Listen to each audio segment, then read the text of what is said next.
നമസ്തേ, മറുപടിയിലേക്ക് മാന്യപ്രേക്ഷകർക്ക് സ്വാഗതം. പൂക്കോട് വെറ്ററിനറി കോളേജിൽ സഹപാഠികളും സീനിയർ വിദ്യാർത്ഥികളും മൃഗീയമായി മർദ്ദിച്ച് കൊലപ്പെടുത്തിയ സിദ്ധാർത്ഥൻ്റെ അച്ഛൻ ജയപ്രകാശാണ് മറുപടിയുടെ ഈ അധ്യായത്തിലെ അതിഥി. അദ്ദേഹത്തെ സ്നേഹാദരങ്ങളോടെ സ്വാഗതം ചെയ്യുന്നു. മറുപടിയിലേക്ക് സ്വാഗതം. സിദ്ധാർത്ഥ് ഇല്ലാത്ത 2 മാസം എങ്ങനെ അഡ്ജസ്റ്റ് ചെയ്ത് പോകുന്നു? അത് എങ്ങനെ അഡ്ജസ്റ്റ് ചെയ്തെന്ന് പോകുമെന്ന് പറഞ്ഞാൽ ഞാൻ എങ്ങനെയും അഡ്ജസ്റ്റ് ചെയ്ത് പോകാം. പക്ഷെ അവൻ്റെ അമ്മയുടെ കാര്യമാണ് എനിക്ക് സഹിക്കാൻ വയ്യത്. അവൻ്റെ അമ്മയുടെയും അനുജൻ്റെയും അവരുടെ മുഖത്താണ് എനിക്ക് നോക്കാൻ പറ്റാത്തത്. അവരെങ്ങനെ സഹിച്ചു പോകുന്നു എന്നുള്ള കാര്യം ആദ്യം ആലോചിക്കണം. ഞാൻ എങ്ങനെയും സഹിച്ചു പോകാമെന്ന് പറയാൻ കാര്യം എന്ന് പറഞ്ഞാൽ ഞാൻ കുറച്ച് നാൾ വിദേശത്തായിരുന്നുകൊണ്ട് അവനായിട്ട് ഫോണുമായിട്ടുള്ള ബന്ധവും അവനായിട്ട് ഡെയിലി സംസാരിക്കുന്നതും അതിനേക്കാൾ അറ്റാച്ച്മെൻ്റ് അച്ഛനോ അവൻ്റെ അമ്മയോടോ എന്ത് കാര്യം അവൻ്റെ അമ്മയോടാണ് ഡെയിലി സംസാരിക്കുന്നത്. 2 മണിക്കൂറിൽ കൂടുതൽ അവൻ്റെ അമ്മയോട് സംസാരിക്കും എല്ലാ ദിവസവും. അവർ ഈ പറയുന്ന കണക്ക് രാവിലെ വിളിച്ചിട്ട് എന്ത് കഴിച്ചു ഏത് കഴിച്ചു എന്ന് അമ്മ ചോദിക്കും. അത് കഴിഞ്ഞിട്ട് ഉച്ചയ്ക്ക് ചോദിക്കും. പിന്നെ വൈകുന്നേരം 2 മണിക്കൂർ 2.5 മണിക്കൂർ വരെ അവർ ആ കോളേജിലുള്ള എല്ലാ കാര്യങ്ങളും സംസാരിക്കും. അനുജനും സംസാരിക്കും. അവർ ഈ പറയുമ്പോൾ ആ അമ്മയും ആ അനുജനും എങ്ങനെ സഹിക്കണം എന്നുള്ള കാര്യം അതാണ് ആദ്യം ചിന്തിക്കേണ്ടത്. പക്ഷേ ദൈവം ശക്തി കൊടുക്കുമായിരിക്കും. എന്തായാലും CBI എത്തി, CBI സംഘത്തിന് മുന്നിൽ മൊഴി കൊടുത്തിട്ടുണ്ട് അല്ലേ? അതെ. ഇത് ആത്മഹത്യയല്ല, ഇത് കൊലപാതകമാണ് എന്ന് തന്നെയല്ലേ CBI സംഘത്തെ അറിയിച്ചിരിക്കുന്നത് അല്ലേ? തീർച്ചയായും ഞാൻ അങ്ങനെ തന്നെയാണ് പറഞ്ഞിട്ടുള്ളത്. ആത്മഹത്യ ഇതല്ല, കൊലപാതകം തന്നെയാണ് നടന്നിട്ടുള്ളത്. കൊലപാതകം നടന്നിട്ടുള്ളത് കൊലപാതകം ചെയ്തിട്ടുള്ളത് ആ SOPയുടെ സംഘടന തന്നെയാണ് നടത്തിയിട്ടുള്ളത്. അത് ഞാൻ പറഞ്ഞിട്ടുണ്ട്. അത് ഞാനൊന്നും മറച്ചു വെച്ചിട്ടില്ല. SOPയുടെ നേതാക്കന്മാർ തന്നെയാണ് ചെയ്തിട്ടുള്ളത്. അതിലവർ സംരക്ഷിക്കുന്നത് അവരുടെ പാർട്ടി തന്നെയാണ്. അതെല്ലാ കാര്യവും ഞാൻ പറഞ്ഞിട്ടുണ്ട്. ഞാൻ തീർച്ചയായും പറഞ്ഞിട്ടുണ്ട്. ഒരു കാരണവശാലും ഒരു ചാൻസ് പോലും ഇല്ല എൻ്റെ മകൻ ആത്മഹത്യ ചെയ്യാനായിട്ട്. അവൻ അത്രയ്ക്ക് മനസ്സുള്ളവനാണ്. അത് ഞാൻ പറയേണ്ടതല്ല പറഞ്ഞിട്ടുണ്ട്. അത് അവരന്വേഷിച്ചുകൊണ്ടിരിക്കുന്നു. ഇപ്പോൾ ഒരു അന്വേഷണം മാത്രമല്ല, എല്ലാ അന്വേഷണം നടക്കുന്നുണ്ടല്ലോ ഇപ്പം. കഴിഞ്ഞ ദിവസം ഒരു വർത്തമാന പത്രത്തിൽ ഇങ്ങനെ CBI ഈ മാസം തന്നെ കുറ്റപത്രം സമർപ്പിക്കും, കേരള പോലീസിൻ്റെ കണ്ടെത്തലുകൾക്ക് അപ്പുറത്തേക്ക് ഒന്നും CBIക്ക് കണ്ടെത്താനായിട്ടില്ല എന്ന രീതിയിലൊരു വാർത്ത വന്നു. താങ്കളുടെ ശ്രദ്ധയിൽപ്പെട്ടിട്ടുണ്ടോ അത്? അല്ല, ഞാനത് എന്നോടിങ്ങനെ ഒരാളിങ്ങനെ വിളിച്ച് പറഞ്ഞായിരുന്നു. എന്നെ വിളിച്ച് പറഞ്ഞ് ഇങ്ങനെ ഒരു സംഭവം ഉണ്ട്, അറിഞ്ഞിട്ടുണ്ടോ? ഒരു അന്വേഷണം ഇങ്ങനെ കേരള പോലീസിൻ്റെ അതേ അന്വേഷണത്തിലാണ് നടക്കുന്നത്, ആരെയും CBI വെച്ചിട്ടുണ്ട്.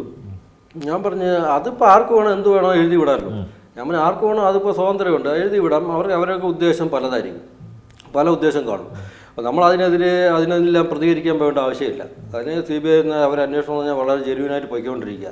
അപ്പോൾ അതിന് വേണ്ടിയിട്ട് നമ്മൾ ഒരു അഭിപ്രായം പറയും. ആ അഭിപ്രായം പറഞ്ഞിട്ട് നമ്മുടെ വായിൽ നിന്ന് എന്തെങ്കിലും കേൾക്കണം, അങ്ങനെയുള്ള ഒരുപാട് ടീമുകളുണ്ട്. അത് അവർ നടക്കട്ടെ. ഇപ്പം ഒരു അന്വേഷണം മാത്രമല്ലല്ലോ, 3 അന്വേഷണം നടക്കുന്നുണ്ട്. CBI അന്വേഷണം നടക്കുന്നുണ്ട്. ഈ പറയുമ്പോൾ ഒരു തട്ടിൽ CBI അന്വേഷണം, 2ാമത്തെ തട്ടിൽ ജുഡീഷ്യൽ അന്വേഷണം, 3ാമത്തെ തട്ടിൽ മനുഷ്യാവകാശ കമ്മീഷൻ അന്വേഷണം. അപ്പോൾ ഇതെല്ലാം കൂടെ ഒന്ന് സംഗമിക്കണമെന്ന് പറഞ്ഞാൽ എൻ്റെ മോനെ കൊന്നവന്മാരെ നെഞ്ചത്തായിരിക്കും സംഗമിക്കേണ്ടത്. അതാണ് യഥാർത്ഥ സംഗമം. അല്ല യവന്മാർ പറയണമല്ല സംഗമം. എൻ്റെ മോൻ്റെ കൊന്നവനെ അതിന് കൂട്ടുനിന്ന ആ കൊലയാളികളെ കൂട്ടുനിന്നവന്മാരും ഉദ്യോഗസ്ഥരും രാഷ്ട്രീയക്കാരും, ഈ യവന്മാരെല്ലായിടത്തും കൂടെയാണ് ഈ 3 എണ്ണം കൂടെ ഒന്ന് സംഗമിക്കുന്നത്. അത് തന്നെ സംഗമിച്ചാൽ കണ്ടേയിരിക്കുള്ളൂ. അപ്പോൾ നമുക്ക് ഇങ്ങനെയുള്ള വാർത്തകളെ കൂടുതൽ പ്രതികരിക്കാതിരിക്കുന്നതാണ് എനിക്ക് തോന്നുന്നത്. അതാണ് നല്ലതെന്ന് തോന്നുന്നു. അതെ, അല്ല പെട്ടെന്ന് ഇത് കണ്ടു കഴിഞ്ഞാൽ താങ്കൾ CBIക്കെതിരെ പ്രതികരിക്കും. അങ്ങനെ ഒരു ദുരുദ്ദേശം കൂടി ഒരു പക്ഷേ ഈ വാർത്ത കൊടുപ്പിച്ച ആളുകൾക്ക് ഉണ്ടാകും. തീർച്ചയായിട്ടും ഉണ്ടാകും. കാരണം അങ്ങനെ അവരായിട്ട് വാർത്ത കൊടുക്കുന്നതല്ല, അവരെ കൊണ്ട് കൊടുപ്പിക്കുന്നതാണ്. കാര്യം എന്നാൽ ഞാൻ ഇങ്ങനെ പറയുമ്പോൾ ഞാൻ ഉടനെ പ്രതികരിക്കണം. അവർക്കെതിരെ പ്രതികരിക്കണം, അല്ലെങ്കിൽ അന്വേഷണ ഉദ്യോഗസ്ഥർക്കെതിരെ പ്രതികരിക്കണം. പ്രതികരിച്ചിട്ട് അവർക്ക് അതിൻ്റെ റൂട്ട് മാറ്റി വിടണം. അതാണ് ഇപ്പോൾ പല രീതിയിൽ അവർ ശ്രമിച്ചുകൊണ്ടിരിക്കുന്ന കാര്യം എന്ന് പറഞ്ഞാൽ കൊന്നത് ഇത് ഭരണകക്ഷിയുടെ വിദ്യാർത്ഥി സംഘടനയിലേ കൊന്നത്. അപ്പോൾ എങ്ങനെയെങ്കിലും ഭരണകക്ഷിക്ക് രക്ഷപ്പെട്ടേ പറ്റുള്ളൂ, അത് എനിക്ക് ഉറപ്പുണ്ടല്ലോ. അപ്പോൾ അവർക്ക് ഇതല്ല, ഇതിൻ്റെ അപ്പുറവും ചെയ്യും. അവർ അപ്പുറം ചെയ്യുന്ന ഏത് രീതിയിൽ വേണമെങ്കിലും പോയിട്ട് ഈ കൊലയാളികളെ രക്ഷിക്കാൻ വേണ്ടിയിട്ട് അവർ പൊയ്ക്കൊണ്ടിരിക്കും. അത് ചിലപ്പോൾ ഇങ്ങനെയായിരിക്കും ഒരു ന്യൂസ്, ചിലപ്പോൾ അടുത്ത പ്രാവശ്യം വേറൊരു ന്യൂസായിരിക്കും, അല്ലെങ്കിൽ അടുത്തൊരു ഭീഷണിയായിരിക്കും, അല്ലെങ്കിൽ പ്രലോഭനമായിരിക്കും. ഇങ്ങനെ തന്നെ വന്നുകൊണ്ടിരിക്കും. അവരുടെ രീതിയിൽ അങ്ങോട്ട് പൊയ്ക്കൊണ്ടിരിക്കും. ഞാൻ എൻ്റെ വഴിയിൽ അങ്ങ് പോകും. അല്ലാതെ ആവശ്യമില്ലാത്ത കാര്യങ്ങൾ നമ്മൾ ശരിക്കും പറഞ്ഞാൽ പ്രതികരിക്കേണ്ട ആവശ്യമില്ല. ഇപ്പോൾ 20 പ്രതികൾ ജുഡീഷ്യൽ കസ്റ്റഡിയിലാണ്, റിമാൻഡിലാണ്. ഇപ്പോൾ CBI കൊടുത്ത FIR-ൽ 21 പേരുണ്ട്, ഒരാൾ കൂടിയുണ്ട്. അതെ. അത് ഒന്നായി ഒതുങ്ങാൻ സാധ്യതയില്ല, കൂടുതൽ പേർ പ്രതികളായിട്ട് വരും, അതിനാണ് സാധ്യത അല്ലേ? ഉറപ്പായിട്ടും അത് പ്രതിപട്ടികയിൽ ഉൾപ്പെടേണ്ടവർ ഇവർ കൂടിയാണ് എന്ന്. അതെ, പ്രതിപട്ടികയിൽ ഉൾപ്പെടേണ്ട ആൾക്കാരുണ്ട്. എത്ര പേര് പറഞ്ഞിട്ടുണ്ട്? എത്ര പേര്? കാര്യമെന്ന് എനിക്കിപ്പം അന്വേഷണം നടന്നുകൊണ്ടിരിക്കുന്നതുകൊണ്ട് അത് വ്യക്തമായിട്ട് പറയാൻ ഇപ്പം പറ്റില്ല. ഞാൻ CBIയിലേക്ക് വ്യക്തമായിട്ട് പറഞ്ഞിട്ടുണ്ട്. ഇതിന് മുമ്പാണെങ്കിൽ CBIക്ക് മൊഴി കൊടുക്കുന്നതിന് മുമ്പ് ഞാൻ വളരെ വ്യക്തമായിട്ട് ആരൊക്കെയാണെന്ന് പറഞ്ഞിട്ടുണ്ട്. അതിൽ നിന്ന് ഞാൻ ഒന്നും മാറ്റി പറഞ്ഞിട്ടില്ല. ഇപ്പം മൊഴി കൊടുത്തത് കൊണ്ട് ഞാൻ പെട്ടെന്ന് ആരൊക്കെയാണ് പേരെന്ന് ഞാൻ പറയുന്നില്ല. വ്യക്തമായിട്ടുള്ള ഞാൻ പേര് പറഞ്ഞിട്ടുണ്ട് CBIക്ക് മൊഴി കൊടുക്കുന്നതിന് മുമ്പ്. അവരൊക്കെ തന്നെയാണ്, ഞാൻ ഒരു മാറ്റവും വരുത്തിയിട്ടില്ല. അവരൊക്കെ തന്നെയാണുള്ളത്. അവർ എല്ലാവരും ഉണ്ട്, ഈ മുതിർന്ന നേതാക്കന്മാരും എല്ലാവരും ഇതിനകത്തുണ്ട്. സഹായിച്ചവരും കൊന്നവരും വളരെ എല്ലാവരും. പിന്നെ ഞാൻ പറയുന്നത് പോലെ ഞാൻ പറയുന്നത് തന്നെ ശരിയായിരിക്കണമെന്നില്ല ഒരിക്കലും. നമ്മുടെ സംശയങ്ങളുണ്ട്, പിന്നെ നമുക്ക് വ്യക്തമായ തെളിവ് കിട്ടിയിട്ടുമുണ്ട്. അതിന് ഏറ്റവും വലിയ ഉദാഹരണമാണ് നമ്മൾ ആദ്യം എന്താണ് പറഞ്ഞിട്ടുള്ളത്. 25-ാം തീയതിയാണ്, അതായത് ഫെബ്രുവരി 25-ാം തീയതിയാണ് നമ്മൾ ആദ്യം മൊഴിയെടുക്കാനായിട്ട് കൽപ്പറ്റ DYSP നമ്മളെ വീട്ടിൽ വരുന്നത്. ഫെബ്രുവരി 25. അന്ന് ഞാനും എൻ്റെ അളിയൻ ഷിബുവും സിദ്ധാർത്ഥൻ അമ്മാവൻ ഷിബുവുമായിട്ട് മൊഴി കൊടുത്തതിൽ എന്ത് കാര്യങ്ങൾ പറഞ്ഞിട്ടുണ്ടോ അതേ കാര്യങ്ങൾ തന്നെയാണ് അദ്ദേഹം അവിടെ കണ്ടുപിടിച്ചതും. അതേ പ്രതികളെ തന്നെയാണ് അറസ്റ്റ് ചെയ്തിട്ടുള്ളത്. പ്രതികൾ എണ്ണം കൂടിയിട്ടുണ്ട്, ശരിയാ. പറഞ്ഞിട്ടുള്ള പ്രതികളും അതേ പ്രതികൾ. അവിടെ എന്തൊക്കെ സംഭവിച്ചു, ആ പാറപ്പുറത്ത് പോയിട്ട് എന്ത് സംഭവിച്ചു, അല്ലെങ്കിൽ വാട്ടർ ടാങ്കിൻ്റെ അവിടെ പോയിട്ട് എന്ത് സംഭവിച്ചു, സെൻട്രൽ കോർട്ട്യാർഡിൻ്റെ അവിടെ എന്ത് സംഭവിച്ചു, അവൻ എന്തൊക്കെ ചെയ്തു, അതേ കാര്യങ്ങൾ അതേ കണക്കിന് അദ്ദേഹം കണ്ടുപിടിച്ചു. അത് തന്നെ അത്രയും കണ്ടുപിടിച്ച് നമ്മൾ അദ്ദേഹത്തിന് കൊടുത്തു. അത് തന്നെ എഴുതി വെച്ചു. അതിൽ കൂടുതൽ ഒന്നുമില്ല. അതിൽ നിന്ന് നമുക്ക് എന്താ മനസ്സിലാക്കേണ്ടത്? അപ്പോൾ ഇനി എന്തെങ്കിലും ഉണ്ടെങ്കിൽ ഞങ്ങൾ തന്നെ കണ്ടുപിടിച്ച് കൊടുക്കണമെന്നാണ് പറയുന്നത്. അത്രയും ഉണ്ട്. അതിലങ്ങ് നിന്നു. അതിൽ 10-20 പേര് വെച്ചങ്ങ് നിന്നു. അല്ലെങ്കിൽ ആൾക്കാരെ കൂടുതൽ കണ്ടുപിടിച്ചതിൽ അന്വേഷണം മതിയാക്കാൻ പറഞ്ഞിട്ടില്ല. CBI അന്വേഷണം പ്രഖ്യാപിച്ചേ ഉള്ളൂ 29-ാം തീയതി. അന്ന് മുതൽ അന്വേഷണം മതിയാക്കി. അത് കഴിഞ്ഞ് അപ്പോഴും തന്നെ ആൻറ്റി റാഗിങ് സ്ക്വാഡിൻ്റെ അവസാനത്തെ ഒരു ലിസ്റ്റ് വന്നു. അതെ, ആ ലിസ്റ്റ് വന്നിട്ട് അതിൽ കുറച്ച് പേര് പറയുന്നുണ്ട്, കുറച്ച് ആൾക്കാരെ പറയുന്നുണ്ട്. ആ പെൺകുട്ടി ആ പാറപ്പുറത്തിരുന്ന് വീഡിയോ പിടിച്ച് രസിച്ചുകൊണ്ടിരുന്ന പെൺകുട്ടി അവനെ മർദ്ദിക്കുന്നത് കണ്ടത് വളരെ വളരെ മൃഗീയമായിട്ട് രസിച്ചുകൊണ്ടിരുന്ന പെൺകുട്ടി, 2 പെൺകുട്ടികൾ ആൻറ്റി റാഗിങ് സ്ക്വാഡിൽ പറയുന്നുണ്ട്. അതിൽ കാന്തനാഥൻ, ഈ അസിസ്റ്റന്റ് വാർഡൻ കാന്തനാഥൻ, അവനെ ഈ 3 ദിവസം ഈ മർദ്ദനം നടന്നിട്ടുള്ളതിന് വ്യക്തമായി പങ്കുണ്ടെന്നുള്ള വ്യക്തമായി അവനെ അറിയിച്ചിട്ടുണ്ട്. അവൻ ഇതിന് ആക്ഷൻ എടുത്തിട്ടില്ല എന്ന് ആൻറ്റി റാഗിങ് സ്ക്വാഡുകാർ പറയുന്നുണ്ട്. അതിൽ വളരെ വ്യക്തമായിട്ട് പറയുന്നുണ്ട്. ഈ ഡീനിന് ഇതിനെക്കുറിച്ച് അറിയാം എന്ന് പറയുന്നുണ്ട്. ആ സമയത്ത് CBI അന്വേഷണം വന്നിട്ടില്ല, പ്രഖ്യാപിച്ചിട്ടുണ്ട്, അന്വേഷണം ആരംഭിച്ചിട്ടില്ല. അത്രയും ഒരു ആൻറ്റി റാഗിങ് സ്ക്വാഡ് കൊടുത്തിട്ട് കൈവെള്ളയിലെടുത്ത് കൊടുക്കും പോലെ ഒരു ലിസ്റ്റ് കൊടുത്ത് തെളിവ് കൊടുത്തിട്ട് ഈ പോലീസ് എന്തുകൊണ്ട് അവർ അറസ്റ്റ് ചെയ്തില്ല, അല്ലെങ്കിൽ ചോദ്യം ചെയ്തില്ല? സിദ്ധാർത്ഥനെ പാറപ്പുറത്ത് കൊണ്ടുപോയി മർദ്ദിച്ച സമയത്ത് ബാഹ്യശക്തികളുടെ ഇടപെടൽ കൂടി ഉണ്ടായിരുന്നു, അവരുടെ സാന്നിധ്യം കൂടി ഉണ്ടായിരുന്നു എന്ന് പറയുന്നു. അത് കാണണം. കണ്ടില്ല എന്നുണ്ടെങ്കിൽ കാര്യം എന്ന് പറഞ്ഞാൽ അവനെ മർദ്ദിച്ച രീതിയും കൊലപ്പെടുത്തിയ രീതിയും എന്ന് പറയുന്നത് സാധാരണ ഒരു ക്യാമ്പസിൽ നടത്തുന്ന രീതിയല്ല, അത് നമ്മൾ പോസ്റ്റ്മോർട്ടം റിപ്പോർട്ട് ഞാൻ കൊണ്ട് പലയിടത്തും കാണിച്ചു. നമുക്ക് എൻ്റെ ആവശ്യം എൻ്റെതാണല്ലോ. ഞാൻ പല ഡോക്ടർമാരുടെ അടുത്തും കാണിച്ചു, പല IPS ഉദ്യോഗസ്ഥരുടെ അടുത്തും കാണിച്ചു. ഈ പോസ്റ്റ്മോർട്ടം റിപ്പോർട്ടിട്ട് ഒന്ന് പഠിക്കാൻ വേണ്ടിയിട്ട് കുറച്ച് വായിച്ച് നോക്കി, കൂടുതൽ മനസ്സിലാവുന്നില്ല.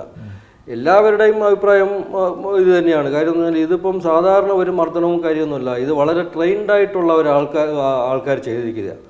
ചിലപ്പോൾ പുറമേ നിന്ന് ഒന്നുകിൽ ഇവർക്ക് ഈ SOP എന്നുള്ള തീവ്രവാദി സംഘടനയ്ക്ക് പുറമേ നിന്നുള്ള മാവോയിസ്റ്റിനോ അല്ലെങ്കിൽ നക്സലോ അങ്ങനെയുള്ള കാര്യം എന്നുള്ള ഒരു ഇത് കാണണം, ഒരു ട്രെയിനിങ് കിട്ടി കാണണം.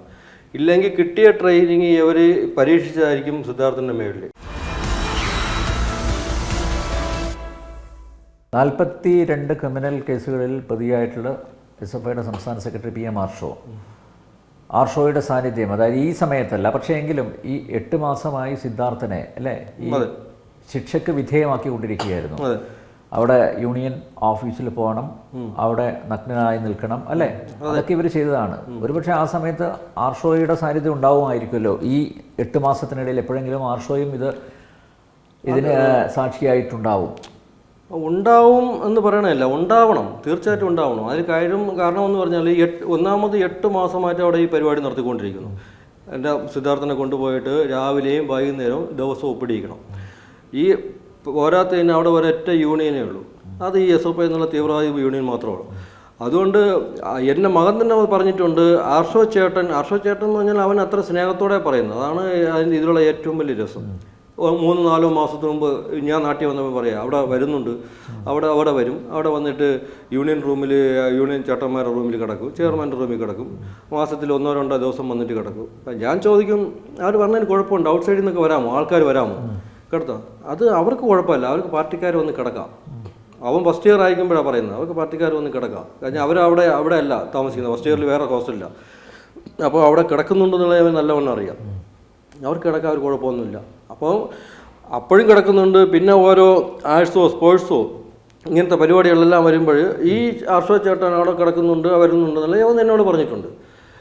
അത് കിടക്കുന്നത് യൂണിയൻ റൂമിലാണെന്നും പറഞ്ഞിട്ടുണ്ട്. അപ്പോൾ ഇവനവിടെ കൊണ്ടുപോയിട്ട് നഗ്നനായിട്ട് നിന്നിട്ട് സൈൻ ചെയ്യാൻ പറഞ്ഞിരിക്കണം ഇതേ യൂണിയൻ റൂമിലാണ്. യൂണിയൻ പ്രസിഡൻ്റ് അവൻ്റെ അരുൺ എന്ന് പറഞ്ഞിട്ട് അവൻ ഇപ്പോൾ അകത്ത് കിടക്കുക, ഈ കൊലപാതകത്തിനകത്ത് കിടക്കുക. അവൻ്റെ റൂമിൽ ഒന്ന് സൈൻ ചെയ്യണ്ട. അവൻ രാജാവിനെ പോലെ ഇരിക്കും. രാജാവിനെ പോലെ ഇരുന്നിട്ട് അവിടെ വന്ന് കഴിഞ്ഞിട്ട് അവൻ ഡ്രസ്സെല്ലാം മാറണം, എല്ലാ ഡ്രസ്സും നോക്കിയിട്ട് നഗ്നനായിട്ട് അവന് കണ്ട് രസിക്കണം. എന്തോ അത് ഹോമോസെക്ഷൽ മാതിരി അവന് കണ്ട് രസിക്കണം. ആ ഒരു മൈൻഡാണ് അവന്മാർക്ക്. അത് കണ്ടുകൊണ്ടിരുന്ന് ശരി സൈൻ ചെയ്തിട്ട് വീണ്ടും നിൽക്കണം. അപ്പോൾ ഇത് നടക്കുന്നത് കഴിഞ്ഞാൽ ഒരു ദിവസം അല്ലെങ്കിൽ ആഴ്ചയിൽ ഒരു ദിവസമല്ല, മാസത്തിൽ ഒരു ദിവസമല്ല, എല്ലാ ദിവസവും രാവിലെയും വൈകുന്നേരവും എല്ലാ ദിവസവും. അപ്പോൾ ഈ ദിവസങ്ങളിൽ 8 മാസമായിട്ട് ആർഷോ ചേട്ടൻ അവിടെ വന്നില്ല എന്ന് പറയണമെങ്കിൽ അത് കേരളത്തിലോടുള്ള ഏറ്റവും മണ്ടന്മാരോട് പറയുക. അല്ലെങ്കിൽ അവിടെ പുറത്തോട്ട് ഇറങ്ങുമ്പോൾ അവിടുത്തെ കരിങ്കൽ തൂണ് കാണും, കരിങ്കൽ തൂണിനോട് പറഞ്ഞാൽ കരിങ്കൽ തൂണ് ചിലപ്പോൾ കേൾക്കുമായിരിക്കും, സാധാരണ ജനങ്ങൾ കേൾക്കില്ല. ഈ ചേട്ടൻ അവിടെ വന്നിട്ട് പോകണമില്ല എന്നൊന്നും. അവിടെ വരുന്നുണ്ട്, വന്നിട്ട് ഇതിന് പ്രോത്സാഹനം കൊടുക്കുന്നുണ്ട്. അവൻ്റെ അറിവോടെ തന്നെയാണ് എല്ലാം ചെയ്യുന്നത്. അവൻ ഒരു വാക്ക് പറഞ്ഞു കഴിഞ്ഞാൽ ആ പരിപാടി അകത്ത് നിർത്താമായിരുന്നു. അത് ചെയ്തതെന്ന് പറഞ്ഞാൽ ഇവനെ വരുതിക്ക് നിർത്തണം പറഞ്ഞാൽ ആ വരുതിക്ക് നിർത്താൻ 8 മാസം വരെ ശ്രമിച്ചു നോക്കി, നടന്നില്ല. അവസാനം ഈ 3 ദിവസം കൊണ്ട് അവനെ ഏമാരെല്ലാവരും കൂടെ അടിച്ചു കൊന്നിട്ട് വീണ്ടും ഈ ചേട്ടൻ എന്തിനാണ് അവിടെ പോയത്? വീണ്ടും അതിന് പിറ്റേന്ന് മുതൽ ഈ ആർഷോ ചേട്ടൻ അവിടെ ഉണ്ടായിരുന്നല്ലോ. അത് അദ്ദേഹം തന്നെ ഒരു ചാനലിൽ പറയുകയും ചെയ്തു, ഞാൻ അതിനു മുമ്പ് പോയിട്ടില്ല, മരണം കഴിഞ്ഞതിന് ശേഷമാണ് ഞാൻ പോയത്. ഓക്കെ, മരണം കഴിഞ്ഞതിന് ശേഷം അവിടെ പോകുന്നത് എന്തിനാ? അവൻ്റെ വീട്ടുകാരന് സംബന്ധം ആലോചിക്കാൻ പോയത് ഇല്ലല്ലോ, അവിടെ കല്യാണം വിളിക്കാൻ പോയതല്ലോ, അല്ലെങ്കിൽ അവൻ്റെ സഹോദരിക്ക് കല്യാണം വിളിക്കാൻ പോയതല്ലല്ലോ. പിന്നെ അങ്ങോട്ട് പോയത് എന്തിനാ? അങ്ങോട്ട് അവൻ പോകേണ്ട കാര്യമില്ല. അവിടെ പോലീസ് പോവും, അല്ലെങ്കിൽ ബാക്കിയുള്ള ചാനലുകാർ പോവും. അങ്ങനെ പോകുന്നുണ്ടെങ്കിൽ ബാക്കിയുള്ള എന്തുമാത്രം വിദ്യാർത്ഥി സംഘടനകളുണ്ട്, പല വിദ്യാർത്ഥി സംഘടനകളുണ്ട്, പല രാഷ്ട്രീയക്കാരുണ്ട്, അവരൊക്കെ അവിടെ പോകുമായിരുന്നല്ലോ. ഇവൻ അവിടെ ചെന്ന് തമ്പടിച്ചിരിക്കേണ്ട കാര്യം എന്തോന്നാ? ആ സമയത്ത് പോകേണ്ട കാര്യം പറഞ്ഞാൽ ആ റൂം വൃത്തിയാക്കണം, ആ റൂമിലേക്ക് കഴിവ് റെഡിയാക്കണം. അവിടുത്തെ ഡീൻ അവിടെ ഉണ്ട്, നാരായണൻ. ആ ഡീൻ നാരായണനും കാന്തനാഥനും ആ സമയത്ത് സസ്പെൻഷൻ ആയിട്ടില്ല. അവരുമായിട്ട് ചേർന്ന് നിന്നിട്ട് എങ്ങനെയൊക്കെ തെളിവ് നശിപ്പിക്കാൻ പറ്റുമോ ആ രീതിയിലെല്ലാം 3 ദിവസം പ്രസംഗിക്കുന്നുണ്ടല്ലോ. അപ്പോൾ ഡീൻ എന്നെ പറയുന്നുണ്ട്, ഇത് പുറത്തറിയല്ലേ, ഇവിടെ ഒരു ആക്സിഡൻ്റ് ആണ് നടന്നത്, അങ്ങനെ പറയണം. അപ്പം നമ്മളാരും പറയുന്നില്ല, ആ പ്രസംഗത്തിൽ വളരെ വ്യക്തമായിട്ട് ഡീന് പറയുന്നുണ്ട്, ഇവിടെ ആക്സിഡൻ്റ് ആണ് നടന്നത്, ഇതങ്ങനെ അറിഞ്ഞാൽ മതി. ഈ 8 മാസമായിട്ട് സിദ്ധാർത്ഥൻ പീഡനത്തിന് വിധേയമായിരുന്നു അല്ലേ? പക്ഷേ എന്തുകൊണ്ടാണ് അത് വീട്ടുകാരോട് പറയാതിരുന്നത്? അത് എനിക്ക് ആദ്യമായിട്ട് തോന്നുന്നതെന്ന് പറഞ്ഞാൽ, ഒന്നാമത്തെ കാര്യം അവൻ ഈ കോഴ്സ് ഭയങ്കരമായിട്ട് തലയ്ക്ക് പിടിച്ച ഒരു ഭ്രാന്ത് പോലത്തെ ഒരു ഇഷ്ടമായിരുന്നു ഈ കോഴ്സ്, വെറ്റിനറി എന്ന് പറഞ്ഞാൽ. പിന്നെ ആ കോളേജിൻ്റെ അറ്റ്മോസ്ഫിയർ, അതിൻ്റെ അവിടുത്തെ തണുപ്പും കാര്യങ്ങളും അവൻ ആദ്യം മുതലേ ഭയങ്കര ഇഷ്ടമാണ്. ഇപ്പം ആദ്യം മുതലേ ഇപ്പോൾ ഈ 4-5 മാസം കൊണ്ട് റാഗിങ് നടന്നുകൊണ്ടിരിക്കുമ്പോൾ ചിലപ്പോൾ വിചാരിച്ച് കാണും, കുറച്ച് ദിവസം കഴിയുമ്പോൾ അങ്ങ് മാറുമല്ലോ, കുറച്ച് ദിവസം മാറും എന്ന് വിചാരിച്ച് കാണും. ഇനി അഥവാ നമ്മളോട് പറഞ്ഞു കഴിഞ്ഞാൽ ചിലപ്പോൾ ആ കോളേജിൻ്റെ നമ്മൾ പറയും, എങ്ങനെയായാലും നമ്മളെ കുട്ടികളാണ് വരുന്നത്, നമ്മൾ പറയും നിങ്ങളിനി ആ കോളേജിൽ പഠിക്കണ്ട, ശരി ഒരു കാര്യം ചെയ്യാം, വേറെ കോളേജിൽ പോകാം, അല്ലെങ്കിൽ ഈ കോഴ്സ് വേണ്ട, അങ്ങനെ പറഞ്ഞു കഴിഞ്ഞാൽ ചിലപ്പോൾ അത് അവൻ ഭയപ്പെട്ട് കാണും. അങ്ങനെ മാറ്റുകയാണെന്നുണ്ടെങ്കിൽ അവൻ്റെ മനസ്സിലുള്ള ആ പ്രതീക്ഷയും കാര്യങ്ങളെല്ലാം അങ്ങ് പോകും. അവന് ഭയങ്കര പ്രതീക്ഷയായിരുന്നു ഈ കോളേജിൽ എന്തൊക്കെ ചെയ്യണം, ഈ കോഴ്സിൽ എന്തൊക്കെ ചെയ്യണം എന്നുള്ള ഭയങ്കര ഒരു പ്രതീക്ഷയാണ്. വെറുതെ പഠിച്ചിട്ട് ജോലി കിട്ടണമെന്നുള്ള വിചാരമല്ല, PG എടുക്കണം, അത് കഴിഞ്ഞിട്ട് PhD ചെയ്യണം, അത് കഴിഞ്ഞിട്ട് വൈൽഡ് ലൈഫിൽ പോകണം എന്നൊക്കെ പറഞ്ഞിട്ട് ഭയങ്കര ഡ്രീമാവനെ. അപ്പോൾ ഇതെല്ലാം നിന്ന് പോകുമോ നമ്മളോട് പറഞ്ഞു കഴിഞ്ഞാൽ. അതുകൊണ്ട് തന്നെയാണ് യവന്മാരെ ക്രൂരതയൊക്കെ ഇത്രയും കാണിച്ചിട്ടും സഹിച്ച് നിന്നത്. അതുകൊണ്ടായിരിക്കും. സുഹൃത്തുക്കൾക്ക് അറിയായിരുന്നു അല്ലേ? സുഹൃത്തുക്കൾക്ക് എല്ലാവർക്കും അറിയാമായിരുന്നു. ആ സുഹൃത്തുക്കൾക്ക് അവൻ പറഞ്ഞിട്ടുണ്ട്, അത് തന്നെ അവർ അന്വേഷണ റിപ്പോർട്ടിലെല്ലാം പറഞ്ഞിട്ടുണ്ട്. ആൻറ്റി റാഗിംഗ് സ്ക്വാഡിൻ്റെ അവൻ്റെ സുഹൃത്തുക്കളോടെല്ലാം പറഞ്ഞിട്ടുണ്ട്. പക്ഷേ നിർഭാഗ്യവശാൽ അവൻ സുഹൃത്തുക്കളോട് പറഞ്ഞു കഴിഞ്ഞപ്പോൾ ആ സുഹൃത്തുക്കളെല്ലാം സെക്കൻഡ് ഇയറിൽ ഈ SFI എന്നുള്ള തീവ്രവാദി സംഘടന ചേർന്ന് പോയി. അതാണ് പറ്റിപ്പോയത്. അവൻ ഫസ്റ്റ് ഇയറിലേ പറഞ്ഞ് കുഴപ്പമില്ലായിരുന്നു. സെക്കൻഡ് ഇയറിൽ അവനോട് SFIയിൽ ചേരാൻ പറഞ്ഞപ്പോൾ അവൻ ചേരില്ല, SFI എന്നല്ല ഒരു പാർട്ടി അവന് വേണ്ടാന്ന് പറഞ്ഞു, പാർട്ടി അവന് ഇഷ്ടമില്ല, പഠിച്ചാൽ മതി. പക്ഷെ ബാക്കിയുള്ളവരും ആ സമയത്ത് അങ്ങ് ചേർന്ന് പോയി. ചേർന്നിട്ട് ഈ പറയുമ്പോൾ ഈ അവിടെ ചെന്ന് പരാതി പറഞ്ഞു, അവന്മാർ തന്നെ ദ്രോഹിച്ചുകൊണ്ടിരിക്കുന്നത്, അവൻ്റെ ആൾക്കാർക്ക് പരാതി പറഞ്ഞ് എന്ത് പറ്റും. പക്ഷെ അത് പാവം അവൻ അറിഞ്ഞില്ല, അവരോട് പറഞ്ഞിട്ട് കാര്യമില്ല എന്നുള്ള കാര്യം അവനും അറിഞ്ഞില്ല. സിദ്ധാർത്ഥനെതിരെ പരാതി കൊടുത്ത് അവൻ്റെ ക്ലാസ്സിൽ തന്നെ ഒരു പെൺകുട്ടി ഉണ്ടല്ലോ അല്ലേ? അതെ അതെ അതെ. ആ പെൺകുട്ടിയെയും പ്രതിപട്ടികയിൽ ഉൾപ്പെടുത്തണ്ടല്ലേ? തീർച്ചയായും ഉൾപ്പെടുത്തണം. ആ പെൺകുട്ടിയാണല്ലോ ഇതിൽ മുൻകൈ എടുത്തിട്ട് അവനെ തിരിച്ചു വിളിച്ചതും അല്ലെങ്കിൽ ഈ പരാതി കൊടുക്കാൻ വേണ്ടിയിട്ട് ഈ SFIക്കാർ കൂടെ നിർത്തിയെന്നും. അത് ആ പെൺകുട്ടി എന്ന് പറഞ്ഞാൽ അത് സ്പോൺസേഡ് പെൺകുട്ടിയാണ്. സ്പോൺസേഡ് പെൺകുട്ടി എന്ന് പറഞ്ഞാൽ എല്ലാ വർഷവും ഫസ്റ്റ് ഇയറിൽ SFIക്ക് ഒരു നിയമമുണ്ട് അവിടെ ആ കോളേജിൽ. അത് നമുക്കറിയാം, എല്ലാവർക്കും അറിയാം. ആ ഫസ്റ്റ് ഇയറിൽ അവർ ഒരു പെണ്ണിനെ അവർ സ്പോൺസർ ചെയ്യും. ഒരു പെൺകുട്ടിയെ SFI എന്നുള്ള ആ സംഘടന അവരെടുക്കും, അവരെ വിലക്കെടുക്കുന്ന പറഞ്ഞാൽ നമ്മൾ പറയുമ്പോൾ പഴയ സാഹിബിനെ കുളിപ്പിക്കണം, മറ്റേ ചെയ്യണം, എല്ലാം കൂടെ നിൽക്കണമെന്ന് പറയണമെങ്കിൽ അതേ കണക്കിന് ഈ പെൺകുട്ടി കൂടെ നിൽക്കണം. അതെന്തെന്ന് പറഞ്ഞു കഴിഞ്ഞാൽ ഇവർക്കെതിരെ നിൽക്കുന്ന ഏതൊരു ആണും, പെണ്ണല്ല, ഏതൊരു ആൺകുട്ടിക്കെതിരെ പ്രയോഗിക്കേണ്ട ഒരു ആയുധമാണ് ഈ പെണ്ണ്. അതായത് ഇപ്പം ഞാൻ പറയുന്നൊരു കാര്യം കേട്ടില്ല, അല്ലെങ്കിൽ അവർ പറയുന്നൊരു കാര്യം കേട്ടില്ല, അല്ലെങ്കിൽ എവൻ്റെ ഭാഗത്തുനിന്ന് തെറ്റുണ്ടായോ, അവൻ്റെ പാർട്ടിക്കാരനെ ചേർന്നില്ല, എവനെതിരെ ദ്രോഹിക്കുന്നുവെങ്കിൽ ആദ്യം ചെയ്യുന്നത് അവരൊരു പെണ്ണ് കേസാണ്. അത് ആ ഈ വിദ്യാർത്ഥി സംഘടന ചെയ്യണ കാര്യം തന്നെയാണ് ഇവരെ സംഘടന അങ്ങ് അറ്റം വരെ ചെയ്തുകൊണ്ടിരിക്കുന്നത്. ഇപ്പോഴും പെണ്ണ് കേസ് മുന്നേ എടുത്തിട്ടുകൊണ്ടിരിക്കുന്നത്. അവർക്ക് അത് രക്തത്തിൽ അലിഞ്ഞു ചേർന്നിട്ടുണ്ട് പെണ്ണ് കേസിന് എടുത്തിട്ട് ആൾക്കാരെ നശിപ്പിക്കണമെന്നുള്ളത്. അപ്പോൾ എവരും ചെയ്യണമെന്ന് പറഞ്ഞാൽ പെണ്ണ് കേസാണ്. ഈ പെണ്ണ് കേസ് ചെയ്യുമ്പോഴേ ആദ്യമായിട്ട് അതിന് വേണ്ടിയിട്ടൊരു പെണ്ണിനെ അവർ റെഡിയാക്കി വയ്ക്കും, ആയുധമായിട്ട് വയ്ക്കും. അതിന് റെഡിയാക്കി വെച്ചിട്ട് ആയുധമാണ് ഈ ബിൻസിയ. ഈ ബിൻസിയ എന്നുള്ള പെണ്ണാണ് അവർ റെഡിയാക്കി വെച്ചിട്ടുണ്ട്. റോൾ നമ്പർ 225 അവൻ്റെ ക്ലാസ്സിലുള്ളത്. അവളുടെ അമ്മ എന്ന് പറഞ്ഞാൽ അവിടെ ഒരു കമ്മീഷണർ ഓഫീസിൽ നല്ലൊരു ജോലിയാണ്. അതുകൊണ്ട് അവരൊന്നും തൊടാൻ പറ്റില്ല. ഈ പെൺകുട്ടിയെ കൊണ്ടാണ് ഇവനെതിരെ പരാതി കൊടുത്തിട്ടുള്ളത്. പരാതി കൊടുത്തത് ഇവനെ കൊലപ്പെടുത്തിയതിന് ശേഷം 18-ാം തീയതി കൊലപ്പെടുത്തിയതിന് ശേഷം എല്ലാം കഴിഞ്ഞിട്ടാണ് പരാതി കൊടുത്തേക്കുന്നത്. അപ്പോഴേ അതിലെ ഒരു ഉദ്ദേശശുദ്ധി അപ്പോഴേ തന്നെ മനസ്സിലാവാം. മരിച്ചു കഴിഞ്ഞു അല്ലെങ്കിൽ കൊലപ്പെടുത്തി കഴിഞ്ഞു, പിന്നെ പരാതി കൊണ്ട് കൊടുക്കേണ്ട ആവശ്യം തോന്നുന്നത്. അപ്പോഴാ പരാതി കൊടുക്കുമ്പോൾ ആരൊക്കെയാണ് പ്രതി ചേർക്കേണ്ടത്? ആ പരാതിയിൽ 2 ഡോക്ടർമാർ സൈൻ ചെയ്തിട്ടുണ്ട്. ഇന്റേണൽ കംപ്ലയിൻറ്റ് കമ്മിറ്റിയിൽ അവിടുത്തെ 2 സ്റ്റാഫുകൾ സൈൻ ചെയ്തിട്ടുണ്ട്. അതായത് ആ complaint paper, internal complaint committee paper വെളിയിലിറക്കുന്നത് 26-ാം തീയതിയാണ്. കൊലപാതകം നടന്നത് 18-ാം തീയതി. ഈ പേപ്പർ വെളിയിലിറക്കുന്നത് 26-ാം തീയതി. അതിൽ സൈൻ ചെയ്തിട്ടുള്ളത് 2 ഡോക്ടർമാർ, അതിനകത്തുള്ള സ്റ്റാഫുകൾ. അപ്പോൾ അവർ കൃത്യമായിട്ട് അവർ പ്രതിയാവും.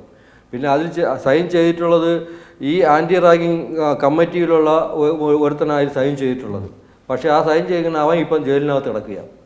ആൻറ്റി റാഗിങ്ങിൽ കമ്മിറ്റിയിലുള്ളവനാണ്. അവൻ ഇപ്പോൾ റാഗ് ചെയ്ത് കൊന്നിട്ട് അകത്ത് കിടക്കുക. അപ്പോൾ അതിനെതിരെ അവർക്ക് ചലിക്കാനൊന്നുമില്ല, ആർക്ക് ചോദിക്കാനുമില്ല, ഒന്നുമില്ല. അപ്പം അതിനെതിരെ നമ്മൾ ആരെങ്കിലുമൊക്കെ കിടന്നിട്ട് ഇങ്ങനെ വഴക്കുണ്ടാക്കിക്കൊണ്ടിരിക്കണം. അവനെ പിടി എന്ന് പറഞ്ഞിട്ട് അതിന് സമയമില്ലാത്തതുകൊണ്ട് തന്നെയാണ് നമ്മൾ CBIയുടെ പുറകിൽ പോയത്. തെരഞ്ഞെടുപ്പാണ്. ഇപ്പോൾ എല്ലാ മണ്ഡലങ്ങളിലും സിദ്ധാർത്ഥൻ വിഷയം ചർച്ച ചെയ്യപ്പെടുന്നുണ്ട്. നിങ്ങൾക്ക് വലിയൊരു നഷ്ടമാണ്, കുടുംബത്തിന് വലിയൊരു നഷ്ടമാണ്. പക്ഷേ അത് തിരിച്ചറിയുന്ന മാതാപിതാക്കൾ ഉണ്ടാവില്ലേ അല്ലേ? ഈ SFIയുടെ രാഷ്ട്രീയം അത് തെരഞ്ഞെടുപ്പിൽ ഇപ്പോൾ ഈ പറയുന്നത് തെരഞ്ഞെടുപ്പിൽ എല്ലാ രാഷ്ട്രീയക്കാരും അല്ലെങ്കിൽ ഈ ഒരു വിഷയം ഉന്നയിക്കുന്നുണ്ട്.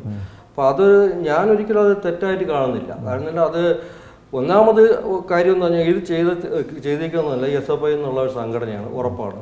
അവരുടെ ഉദ്ദേശം വേറെ ഉണ്ട്. അവരെ മാതൃസംഘടന എന്ന് പറഞ്ഞാൽ ഇപ്പോൾ ഈ കേരളം ഭരിക്കുന്നവരാണ്. അവർ ഏത് രീതിയിലും സംരക്ഷിച്ചുകൊണ്ട് പോകും.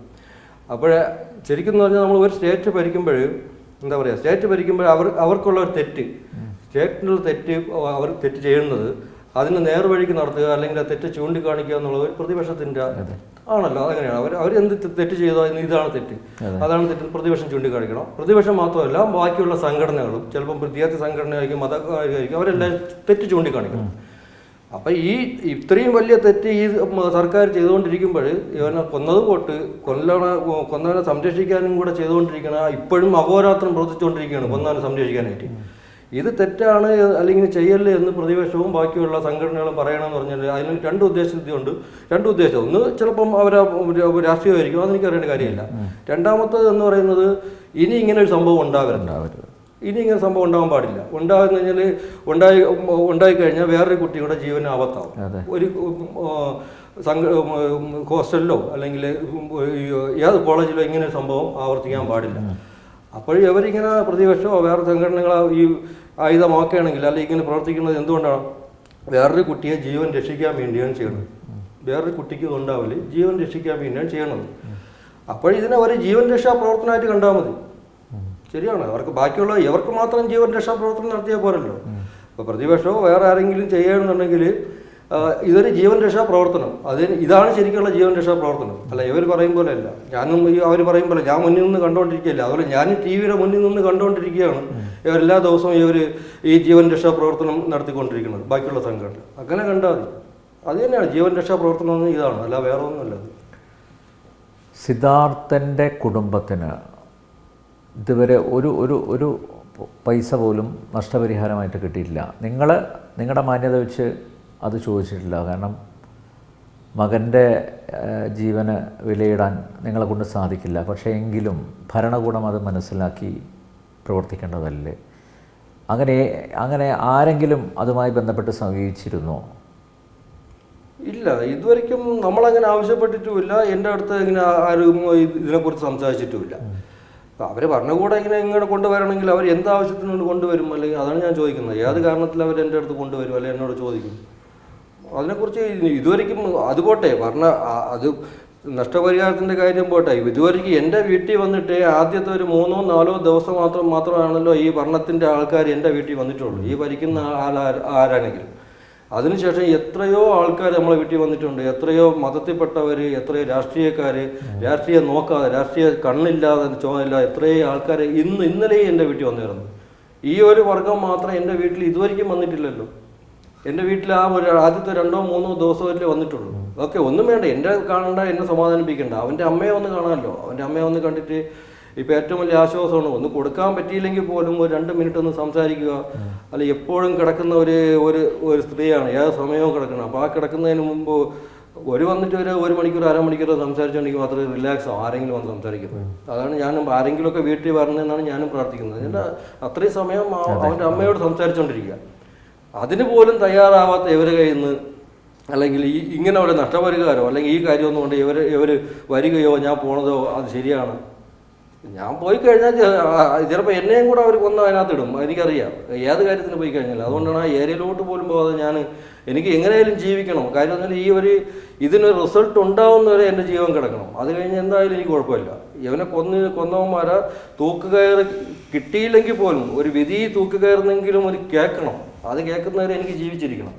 അത് ജീവിക്കാനുള്ള കൊതി കൊണ്ടല്ല, അതൊന്ന് കേൾക്കണം. അവൻ്റെ അമ്മയ്ക്ക് ആ ഒരു വാക്കൊന്ന് കേൾപ്പിച്ചു കൊടുക്കണം. അല്ലാതെ യവന്മാരെ ഈ പറയുമ്പോൾ നഷ്ടപരിഹാരമോ കാര്യം കൊണ്ട് യവന്മാരെ പറയെ പോയി കഴിഞ്ഞാൽ പിറ്റേന്ന് എൻ്റെ ശവം വെളിയിൽ കാണുമായിരിക്കും. അതുകൊണ്ടാണ് ഞാൻ ആ കേസിലോട്ടേ പോകുന്നില്ല. എനിക്ക് യവന്മാരെ ഒന്നും വേണ്ട ഈ ഒരു വർഗത്തിൻ്റെ. തിരിച്ച് വിദേശത്തേക്ക് പോകുന്നുണ്ടോ? തിരിച്ച് എനിക്ക് പോയേ പറ്റുള്ളൂ. കാര്യം പറഞ്ഞാൽ എനിക്ക് ഇത് മാത്രമേ ഉള്ളൂ, വേറെ വരുമാനമില്ല. എൻ്റെ ഈ ജോലി മാത്രമേ ഉള്ളൂ. വർഷങ്ങളോളം ഞാൻ അവിടെയായിരുന്നു.